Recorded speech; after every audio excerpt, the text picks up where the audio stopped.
gitu. Sleepy, udah rekaman, udah take vokal, udah segala macam gitu kan. Akhirnya ya udah, terus aku dikasih tahu, kamu punya apa untuk masuk di dunia entertain nih, mau punya apa nih? Apa tuh maksudnya apa? Aku juga nggak tahu waktu dulu kan, punya apa, punya uang nggak gitu. Lah, aku maksudnya aku kesini kan aku bukan nggak punya uang gitu loh, tapi ingin dibantu. Kan aku juga maksudnya aku juga punya bisa bernyanyi gitu loh, nggak ngawur gitu. Ya udah akhirnya dari situnya nggak bisa kalau cuman modal gitu itu doang, gitu. nggak bisa gitu. Modalnya ada 2 nih, kalau nggak ada ini ya begini gitu. Begininya tuh begitu, Wah, gitu. Goyang media. Goyang media tuh bikin ulah lah segala macem walaupun dihujat gitu kan. Tapi sekarang kan udah banyak orang yang tahu gitu Duo Semangka gitu ya. Makanya dulu terkenalnya kan di Duo Semangka ya gitu loh. Makanya aku kayak berkarir dari nol lagi sekarang nih. Maksudnya aku nge-branding nama Clara Gopa gitu. Walaupun embel-embel Duo Semangka itu masih aku pakai gitu kan. Tapi pengen nge-branding nama aku yang Clara Gopa itu supaya viral juga gitu loh. Tapi karyanya bukan semangkanya gitu.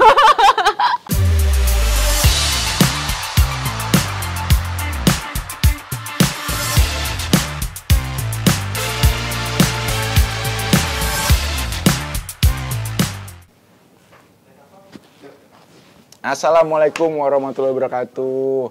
Halo Sobat Bintang, kembali lagi bersama saya Supri Ngemeng di Bintang Update. Kali ini kita kedatangan tamu spesial lagi nih. Ya, siapa lagi kalau bukan Clara Gopa.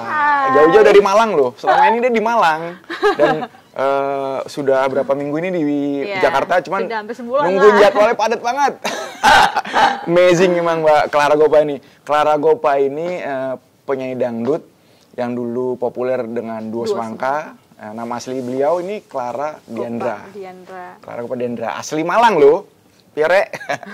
Oke, sebelumnya kita ngupas soal karyanya. Dia baru saja merilis 2 single lagu Jawa koplo. Koplo ya? Iya, koplo. Koplo. Lagunya tuh tadi kemarin sempat didengerin nih. Dengerin lagunya tuh menyayat hati kayaknya.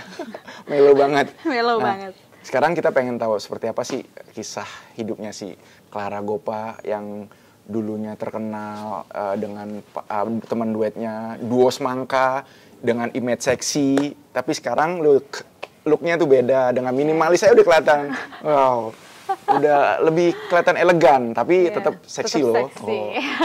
Alisnya, bibirnya ngeri deh.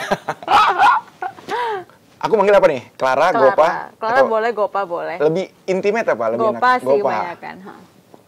Gopa gimana Gopa? Kan akhirnya kamu sekarang sudah menancapkan diri di industri musik ya. Mungkin orang udah tahu lah Clara Gopa, penyanyi dangdut, koplo dan itu. Cerita boleh soal pengalaman Clara Gopa sendiri. Kok bisa memutuskan aku pengen jadi penyanyi dangdut yang seksi gitu? Dulu itu memang aku mulai kecil tuh memang aku udah nyanyi dari SD tuh udah ke panggung-panggung, hajatan, iya. Karena mama yang paling support gitu loh aku di penyanyi gitu. Mama dulu soalnya penyanyi juga. Oh, emang memiliki trah seniman ya? Benar, trah seniman. DNA-nya DNA seniman penyanyi dangdut. Jadi dari kecil itu pernah manggung sama Mbak Inul juga. Oh iya? Iya, aku masih kecil tuh Mbak Inul sepanggung sama aku, nyanyi duet sama aku. Pasuruan? Di mana ya? Pasuruan ya? Iya. Di mana? Di Sengkaling. Nah, di Sengkaling tuh aku udah sama Mbak Inul. Ya intinya memang julukannya Inul kecil dulu waktu Jawa Timur. Udah sama gabung sama orkes Avita yang orkes terkenal di Jawa Timur. Ya udah akhirnya memang sudah terjun di dunia musik dari SD. SD. Kecil, dari SD. Ada kok di YouTube, nanti boleh dicek. Kalau Gopa usia 7 tahun nyanyi tuh.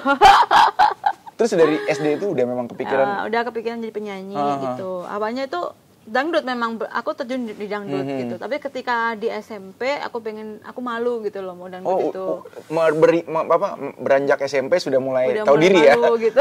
Wah, iya deh. Sedangkan mama orangnya terserah, yang penting kamu nyanyi gitu. Mau kemana pun terserah. Itu masa-masa gitu. krisis PD ya. Iya. Akhirnya ya udah aku pindah ke pop. Sempat aku pindah ke pop itu berapa tahun ya? Pokoknya selama di SMP itu aku pindah ke pop dan lari ke band-band gitu loh, band indie gitu. Akhirnya pas ke SMA lagi sempat vakum itu karena memang harus fokus sekolah, karena kebetulan papa kan polisi, jadi lebih mengutamakan pendidikan gitu. Jadi kamu harus sekolah gitu. Akademi ini. Karena mama sama papa tuh lebih kelas gitu loh. Jadi kalau mamanya ngedukung ke penyanyi, kalau papa ngedukungnya ke pendidikan dulu, nanti baru nyanyi gitu. Ya udah akhirnya lulus sekolah. udah pengen kayak aku pengen jadi artis gitu. Dari hati sih memang pengen jadi artis, nggak mau cuma nyanyi di, kan dulu kan sempat gabung di Palapa, Sera gitu-gitu kan. Orkes keliling dong. Udah kemana-mana, udah ke Jawa Tengah, ke Jawa, pokoknya kemana-mana. Itu SM lulus sekolah lulus SMA. sekolah. Akhirnya aku nggak pengen gitu-gitu aja gitu loh. Sedangkan aku pengen kayak artis-artis gitu. Gimana caranya ya? Oke, coba aku tuh, sedangkan aku orangnya nekat gitu loh. Nekatnya tuh aku berani nge-DM orang, berani nge-DM orang-orang manajemen label gitu. Kan aku masih awam banget di label itu seperti apa. Akhirnya aku ngubungin lah satu orang ya di entertain itu, mungkin sampai sekarang orangnya masih aktif juga. Sempet dibohongin juga. Sempet kan kalau dulu ke Jakarta belum berani sendiri. Jadi mama yang ngantar gitu. Udah mama yang antar tuh sempat berapa tahun sih? Ada kalau nggak salah 2 tahunan lah. 2 tahun bolak-balik Jakarta atau di Jakarta? Di Jakarta. 2 tahun. Jadi sebelum itu masih bolak-balik. Ya udah akhirnya gagal lagi ketika ketemu sama orang yang nggak tepat gitu, dibohongin segala macam. Diturunin di tol jam 2 pagi. Pokoknya wah, sadis banget. Iya, ada sampai sekarang juga masih aktif orangnya, cuma nggak mau ngomong. Ya udah akhirnya. Jahat banget itu. Jadi mama kan kebetulan juga berdua ada saudara. Tuh diturunin tol. Enggak. Mama itu nggak ikut, posisinya mama kan memang ada saudara di Bekasi, tante aku. Mama nggak boleh ikut, katanya di sana ada anjing ataupun apa. Pokoknya alasannya yang nggak masuk akal lah. Coba, sedangkan aku orangnya udah lama, mama nggak usah khawatir gitu. Maksudnya aku tuh pengen maju gitu, jangan dihalang-halangin. Ya udah akhirnya mama, yaudah aku percaya gitu. Akhirnya aku dibawa ke daerah Selipi waktu itu. Selipi, udah rekaman, udah take vokal, udah segala macam gitu kan. Akhirnya ya udah, terus aku dikasih tahu, kamu punya apa untuk masuk di dunia entertain nih, mau punya apa nih? Apa tuh maksudnya apa? Aku juga nggak tahu waktu dulu kan, punya apa, punya uang nggak gitu. Lah, aku maksudnya aku kesini kan aku bukan nggak punya uang gitu loh, tapi ingin dibantu. Kan aku juga maksudnya aku juga punya bisa bernyanyi gitu loh, nggak ngawur gitu. Ya udah akhirnya dari situnya nggak bisa kalau cuman modal gitu itu doang, gitu. nggak bisa gitu. Modalnya ada 2 nih, kalau nggak ada ini ya begini gitu. Begininya tuh begitu, gitu. Ya udah akhirnya aku bilang, karena aku masih bener-bener umur berapa sih, masih umur belia banget lah, 19 tahun deh kayaknya. Lulus SMA itu ya, 18-19 lah. Akhirnya si itu ya udah kalau nggak gitu anterin pulang aja. Ya udah aku pikirnya gini, ya udah nggak apa lah pulang aja, masih ada kok kesempatan yang lain gitu. Nggak tahu-taunya di tol Selipi diturunin di situ, kamu turun sini aja ya. Lah, aku nggak tahu Kak, nggak bawa duit, nggak tahu kanan kiri. Itu sedangkan itu tahun berapa ya? Itu tahun 2019. Itu tahun 2019. Kemarin. Iya, betul. 2019. Iya, aku kan lulus sekolah 2019 tuh masih ya kenal sama orang itu. Gitu. Akhirnya aku turunin di tol jam 2 pagi. Itu masih ingat bener aku. Akhirnya aku setiap ada taksi lewat aku giniin, aku nggak bisa kan. Dia kan nggak bisa langsung berhenti gitu. Iya, itu nggak bisa. Akhirnya ada salah satu taksi. Kan dulu kan tante pernah bilang, kalau jangan naik kalau nggak Bluebird gitu. Karena kan resmi gitu kan, jangan yang lain-lain. Sedangkan itu bukan yang Bluebird. Akhirnya ya udah orangnya berhenti. Duh ya bismillahirrahmanirrahim aja lah, sebenarnya orang ini baik-baik gitu. Aku di mobil aku cerita, aku curhat ke bapak itu. Karena biar orangnya nggak macam-macam sama aku. Jadi aku curhat aja ke dia bahwa aku tuh begini Pak, begini. Kasian banget. Untungnya bapaknya baik banget. Dianterin ke Jati Asih kan, tante Jati Asih Bekasi. Sampai sana aku minta duit ke tante aku, mamaku udah tidur kan. Ya udah aku ceritanya besok pagi. Gimana? Aku bilang aja nggak keterima karena ini aku nggak mau bikin mama tuh susah mikir gitu kan. Ya udah pulang aja, pulang lagi lah, bolak-balik masihan. Akhirnya lama kelamaan aku pengen banget masuk TV. Gimana tuh ikutnya Take Me Out, cari jodoh ya. Karena kan tunggu sebentar, 2019 ya berarti ya 2020 itu Take Me Out akhirnya. Berarti 3 tahun lalu ya. 2020 baru aku maksudnya karena papa kan bilang gini, aku pengen Nduk, kamu harus bisa masuk TV dong gitu. Ngomong ayah masih sehat ini kan gitu. Ayah akhirnya dukung.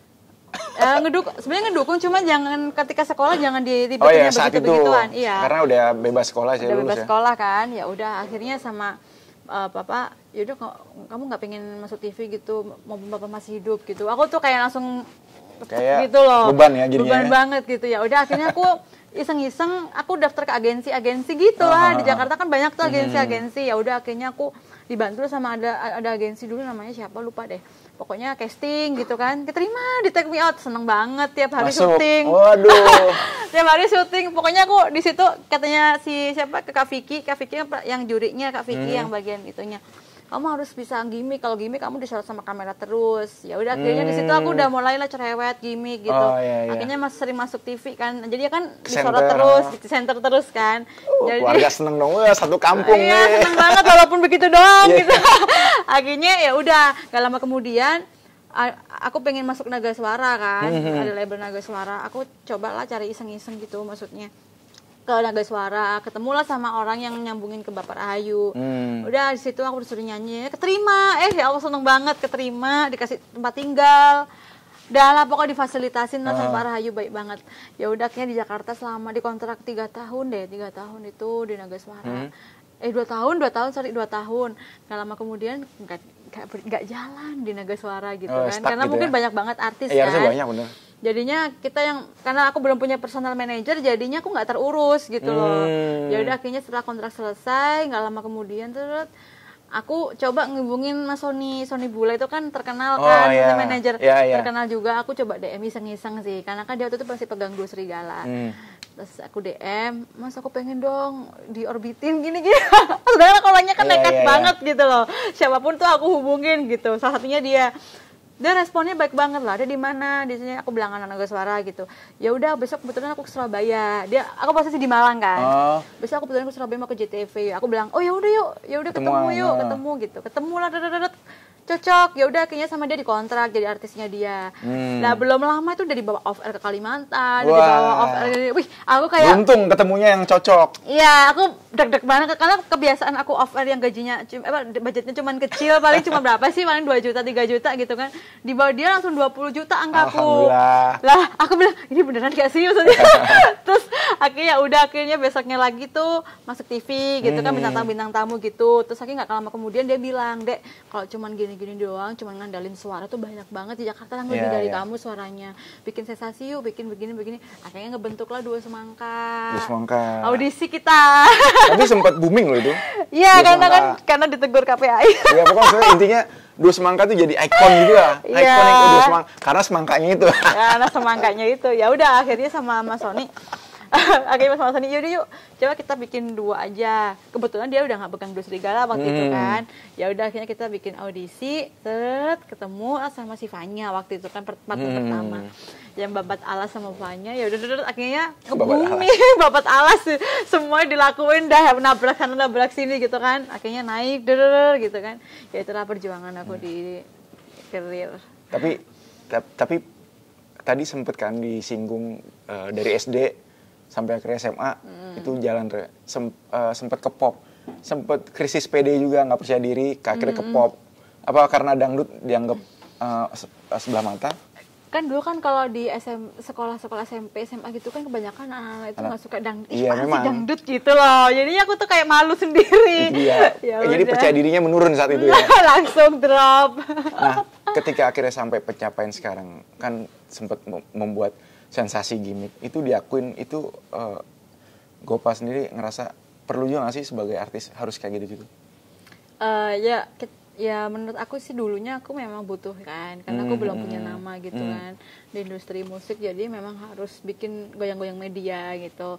Ya, goyang media tuh bikin ulah lah segala macem walaupun dihujat gitu kan. Tapi sekarang kan udah banyak orang yang tahu gitu Dua Semangka gitu ya, makanya dulu terkenalnya kan di Duo Semangka ya gitu loh. Makanya aku kayak berkarir dari nol lagi sekarang nih. Maksudnya aku nge-branding nama Clara Gopa gitu. Walaupun embel-embel Duo Semangka itu masih aku pakai gitu kan. Tapi pengen nge-branding nama aku yang Clara Gopa itu supaya viral juga gitu loh. Tapi karyanya bukan semangkanya gitu.